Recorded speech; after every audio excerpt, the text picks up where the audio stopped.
Salam, hər birinizi xoş gördük. Bu videoda mən sizə bu gün, yəni 30 may tarixində Artinin təşkil etdiyi sertifikasiya sınavından kimya ixtisasına düşən kurikulum sualların izahını verəcəm. Suallar asan, orta, çətin olmaqla səviyyələnib və maraqlı suallar təbii ki, içində var.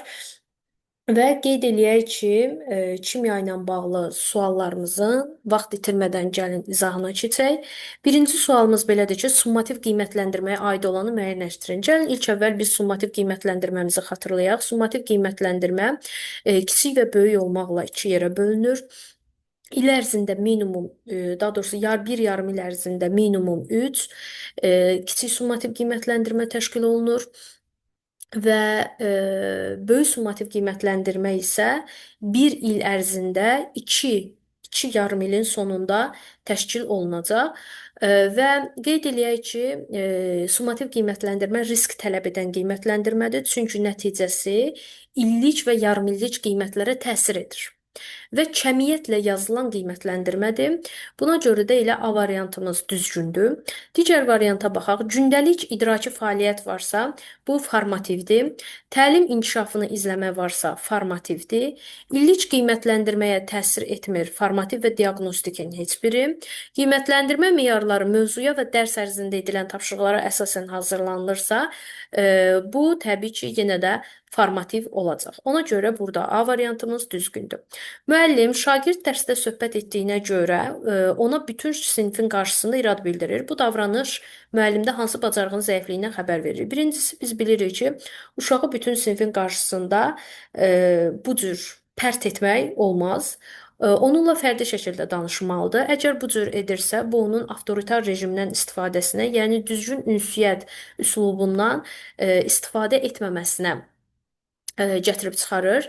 Ünsiyyət də bilirsiniz ki, kommunikasiya deməkdir və ona görə də C variantımız düzgün olacaq. Sinifdaxili kommunikasiya və pozitiv intizam qoruma bacarığı yoxdur.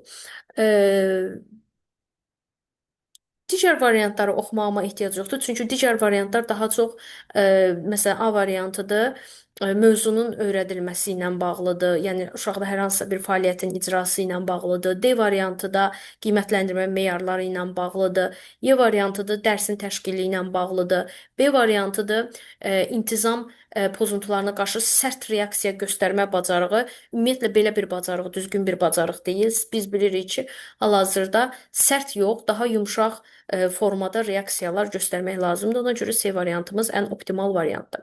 Üçüncü sual, şagird hər gün dərsə gecikir. Altından xətt çəkirik ki, hər gündən söhbət gedir. Müəllim də hər dəfə onun gecikmə səbəbini soruşur. Nəticədə hər gün tədris prosesi bölünür. Mövzu sinifin idarə edilməsi ilə bağlıdır və biz bilirik ki, biz uşaqların bu cür tədris belə deyək, pozulmalarının qarşısını almaq üçün sinif prosedurları və qaydalar təşkil etməliyik. Əgər hər gün bu proses davam edirsə, bu onu göstərir ki, müəllim qayda və prosedurlardan istifadə etmir. Ona görə B variantımız yanlışdır. Daha doğrusu B variantımız düzgündür.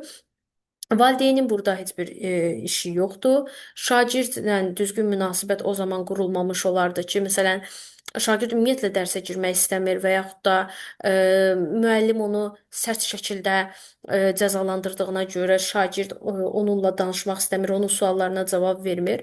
Bullying burada hər hansısa bir gördüyünüz kimi heç bir cümlə yoxdur ki, şagird bullyingə məruz qalıb. Ciddi davranış problemləri olduğunu da sadəcə uşaq dərsə gecikib, bununla biz davranış problemi olduğunu qeyd eləyə bilmərik. Dördüncü suala baxaq. Təsəvvür edin, siz ekoloji problemləri araşdıran qrupun üzvüsünüz. Sizə müəyyən bir ərazinin içməli suyunun dadı, iyi və tərkibi ilə bağlı şikayət daxil olub. Sizin öhdəliyiniz 3 fərqli su mənbəyindən nümunələr götürüb, onların tərkibini, codluğunu, bulanıqlıq dərəcəsini ölçməklə iddianın doğru olub-olmadığını müəyyənləşdirməkdən ibarətdir. Data toplamalısınız, cədvəl şəklində təqdim etməlisiniz və problemin həlli üçün müzakirələr təşkil etməlisiniz. Və yenə də deyirəm, bu real bir həyat nümunəsi olmadığına görə təbii ki, burada fənn üstü yoxdur. E, və yəni bunu gedib həqiqətən də real olaraq tətbiq etmirsiniz həyatda. Ona görə deyirəm fənn üstü yoxdur.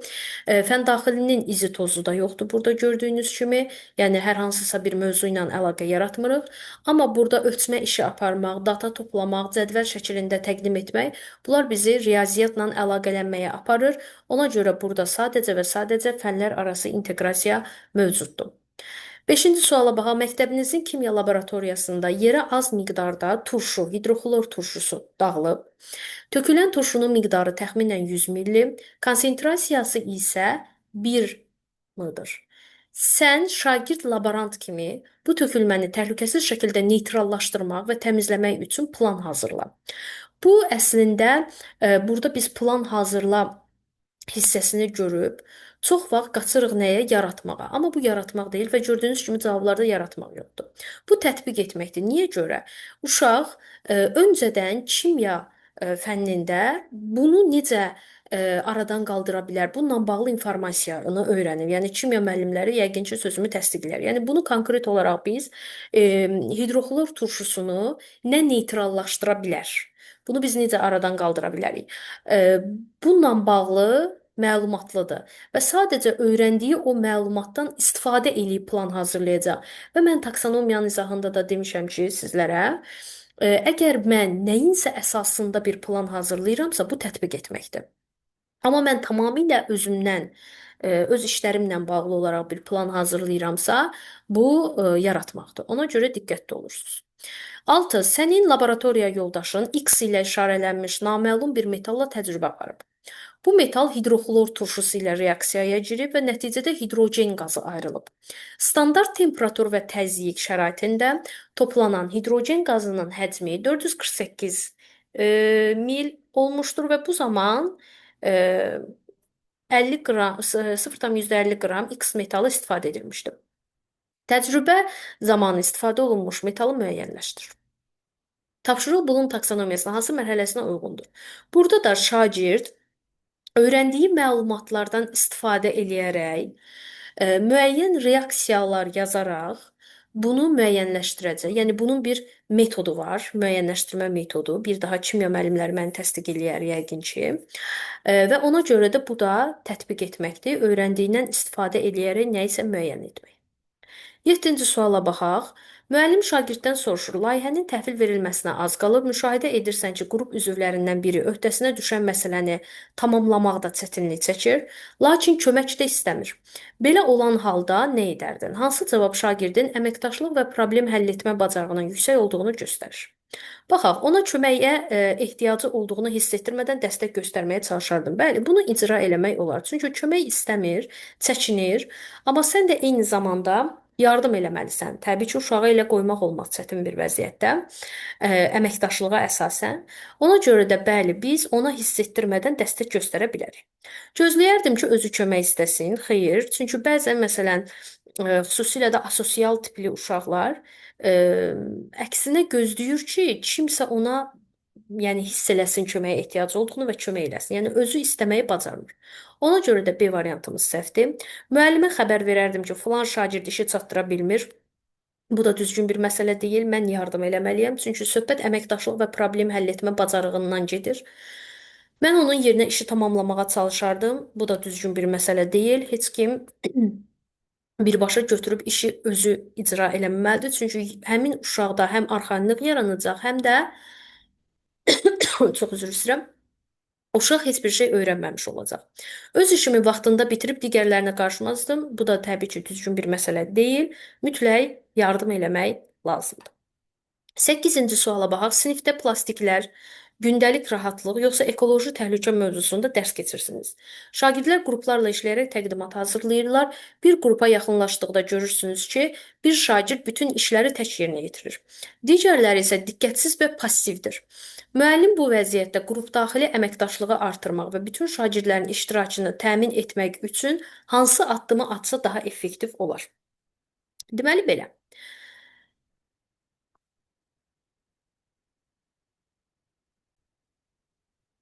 Deməli, bir şagird bütün işləri tək yerinə yetirir, digərləri də diqqətsiz passivdirlər. Qrupa xəbərdarlıq edirik ki, qeyri-bərabər iştirak qiymətə təsir edəcək. Birbaşa bunu demək təbii ki, düzgün bir məsələ deyil. Ona görə də A variantı effektiv olmayacaq. Qrupun yanına gedərək vəzifələri özüm bölüşdürürəm. Xeyr, bu da düzgün bir məsələ deyil. Çünki qrup özü öz işini idarə eləməlidir. Əgər mən etsəm, qrup daxili əməkdaşlıq mövcud olmayacaq və qrupu idarə etmə uşaqlarda formalaşmayacaq. Ona görə B variantımız da yanlışdır. Sakitcə yaxınlaşıb suallarla onları düşünməyə və iştirak etməyə təşviq edirsiniz. Bəli, bu bir müəllim kimi, fasilitator kimi mənim eləyə biləcəyim ən yaxşı məsələdir. Çünki biz qrup daxili məsələdə sadəcə uşaqları kənardan izləyib, onlara lazım gələrsə yönəldici suallar verərək düşünmələrinə şərait yarada bilərik. Birbaşa gedib onlarla nə isə belə deyək, izah eləmək və yaxud da o tapşırığı onların yerinə icra eləmək olmaz. Çalışan şagirdə ayıraraq işi tək başına tamamlamasını tapşırırsınız. Belə olan halda da əməkdaşlıq inkişaf eləməz. Qrupu olduğu kimi buraxırıq ki, problemi özləri həll etsinlər. Zaten həll eləyə bilmirlər. Bir nəfər həll edir, digərləri baxır. Ona görə də E variantı da düzgün cavab ola bilməz. 9. Şagirdlər arasında artıq uzun müddətdir ki, konflikt vardır. Şagirdlərdən birinin valideyni tələb edir ki, digər şagird sinifdən çıxarılsın. Bu situasiyada müəllimin atdığı hansı addım doğru hesab edilə bilər? Adətən bu cür tipli suallarda biz nə etməliyik? Belə deyək. E, Ümumi valideyn iclası ümumiyyətlə olmaz qətiyyən. Belə deyək də, uşağı ümumi valideyn iclasında bu cür problemi hamı ilə birlikdə həll etmək qətiyyən olmaz. Özü problem həllinə çalışmadan şagirdlər və onların valideynini direktorun yanına aparmaq müəllimin peşəkar olmadığını göstərər. Ona görə B variantı da düzgün deyil. Şagirdlərin problemini bütün sinifin şagirdləri ilə müzakirə edir. C variantımız da düzgün gəlmir. Çünki belə deyək də, şagirdlərin problemini ümumiyyətlə konfidensiallığı biz pozmuş olarıq. Şagirdin sinifdən çıxarılmasını tələb edən valideynlə bəli, müəllim fərdi şəkildə danışa və onda empatiya hissi yaratmağa çalışa bilər. D variantımız düzgündür. Müəllim bu məsələni həmin dəqiqə pedaqoji şuraya çıxardır və müzakirəsini tələb eləyir. Bu sinif daxili bir məsələdir. Pedaqoji şurada bunun yeri yoxdur. Çünki pedaqoji şurada adətən biz o məsələləri müzakirə edirik ki, ümumi məktəblə bağlı olan məsələlər olsun, məktəbin problemləri olsun və düzgün məsələ olmaz. Ən uyğun variant D idi. Bu cür valideynlə tək başına söhbət eləmək. Və nəhayət 10-cu sual. Qrup işi zamanı bir qrupun tapşırıq üzərində işləmədiyini, əvəzində ucadan danışdıqların və vaxt itirdiklərini görürük. Bu digər şagirdlərin də diqqətini yayındırır. Siz vəziyyəti effektiv şəkildə idarə etməli və pozitiv sinif mühitini qoruyub saxlamalısınız. Bu situasiyada hansı fəaliyyət daha effektiv olacaq? Deməli, baxaq. Sinifin fəaliyyətini tam dayandırmaq, bu təbii ki, düzgün bir məsələ olmaz. Ona görə A variantını biz oxumuruq.